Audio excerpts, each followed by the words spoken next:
the plastic surgery techniques well.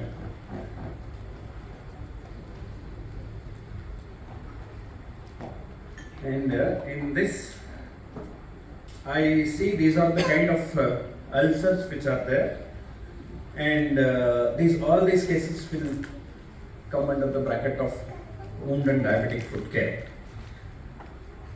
So we have tried and established an ecosystem at Rangadorai Memorial Hospital, which says Padmapada Wound and Diabetic Foot Care, where we are trying to keep all the comprehensive care under one roof and making sure that patient gets the best of the foot care, whatever is possible. So this is the pathophysiology, which everybody know that neuropathy, vasculopathy, deformity, that is which is going to cause an ulcer. And this is what is the slide I am interested to tell, because see this, you can see the upper arrow, which are the extensor tendons, and the lower arrow, which is the flexor tendons, and in between are the muscles. They are the intrinsic muscles of the foot.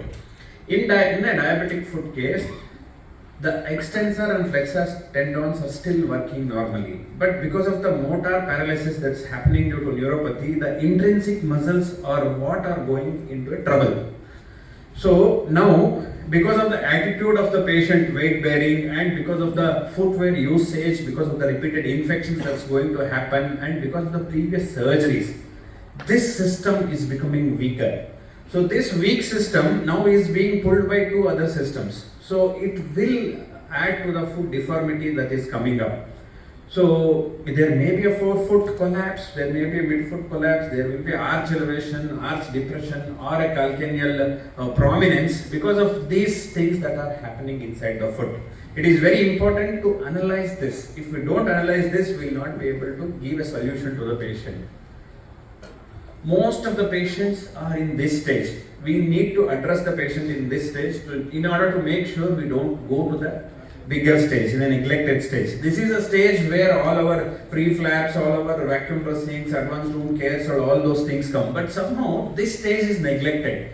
Most of us will feel like offloading footwear or some dressings will heal it. No, unless we address the foot deformity and the reason behind this ulcers, it is not going to heal. If we can heal here, we can prevent amputation. We are coming with a program for 2030. It is called as preventable amputation program, where we are trying to see all these amputations which can be prevented to have a higher mile so that patient can walk and we can preserve the mobility of the patient.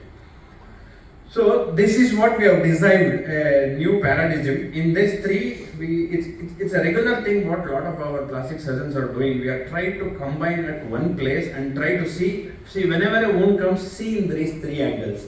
Either it may be a bone pressure which is there, which needs to be reduced, or there may be a musculoskeletal imbalance which has to be addressed, or there is a soft tissue deficient quotient which has to be addressed. Sometimes all three will receive a major insight, or sometimes only few of the things will receive a major insight. But whenever a wound in the stage 1 where it is not already caused any damage to the foot has come, we need to see all these three things and we need to try and correct it.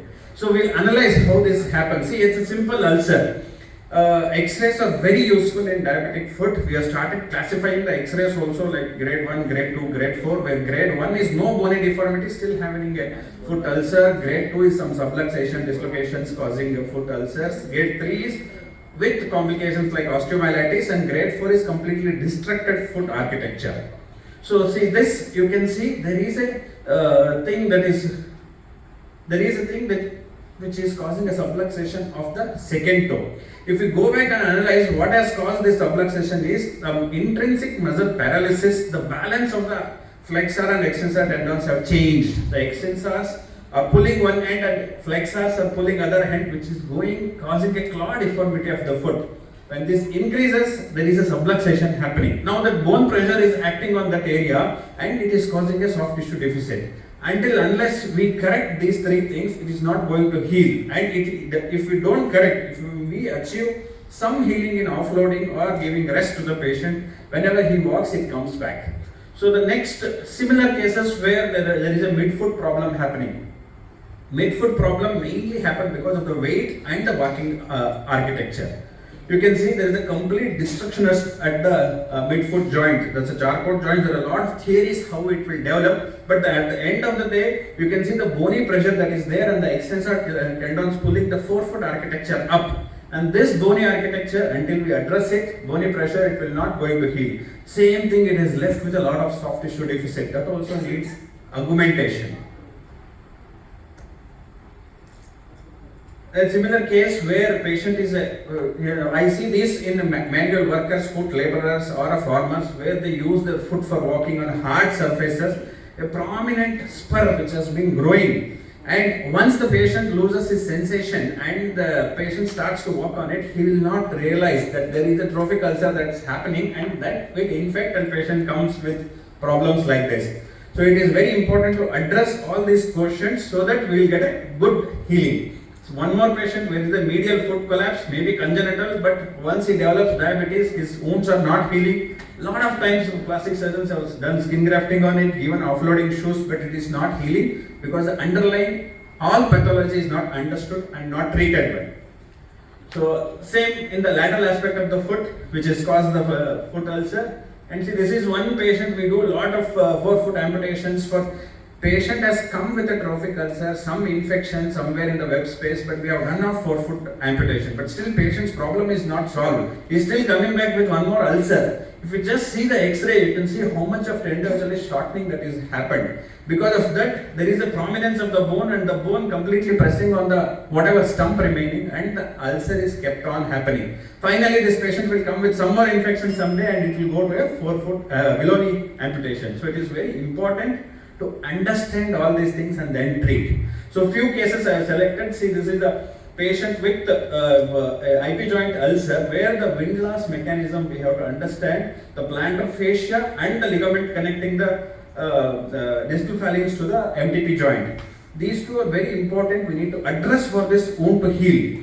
The distal ligament we have healed with doing a Keller's arthroplasty, where we have shortened the bone of the proximal phalanx that relaxes that proximal portion of the ligament, and the distal portion of ligament we do percutaneous plantar fascia release, so that also get releases. These two will bring back the windlass mechanism into action and the wound heals, and very rarely it recurs back. So this is again previously, as I told, it says forefoot ulcer. It may happen with clawing or without clawing. When with clawing is there, the zone release is not required. But without clawing, whenever it is there, always you have to check for the gastrosoleus contracture and to make sure we release it.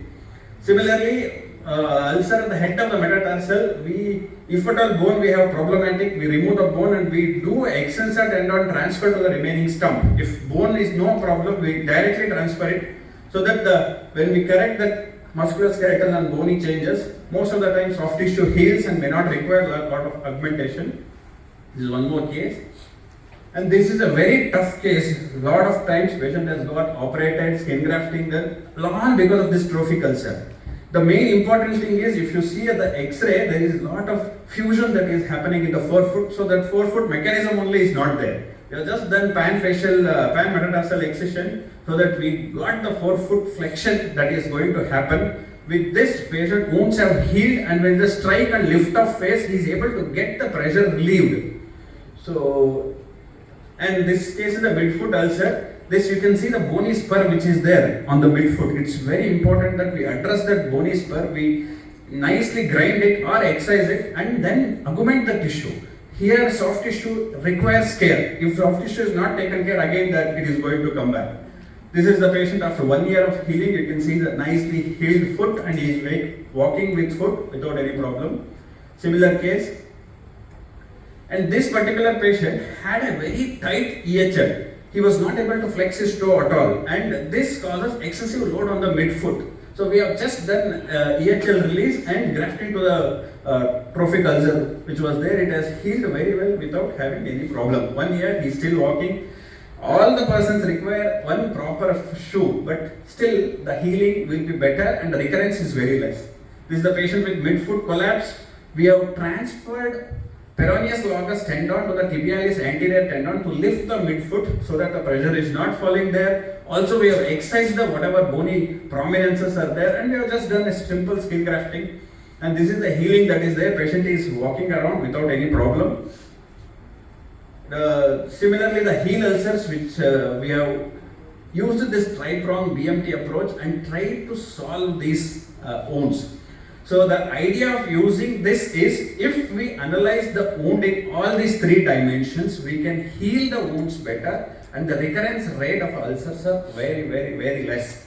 And moreover, treatment is not stopped here. We have to continue to rehabilitate. Footwear takes a very important rehabilitation measure. If not given, patient will come back with an ulcer at different places, because diabetic foot disease is ongoing. He will have pressure somewhere else, he will have somewhere the collapse is happening. So it is very important to rehabilitate them.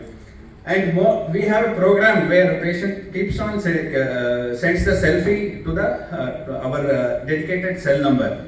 So we make sure that every week patient sends a selfie, whether the patient has ulcer, healed, whatever it is, he keeps on sending the selfie. If at all we are able to pick up any callosity, anything happening, we call him back to see what we can help him. By doing this, we can prevent amputations, and very important, because we can prevent a lot of amputations. All diabetic foot amputations can be prevented. We can keep it as a vision strategy for 2030 to prevent all the amputations, which can be prevented as much as possible.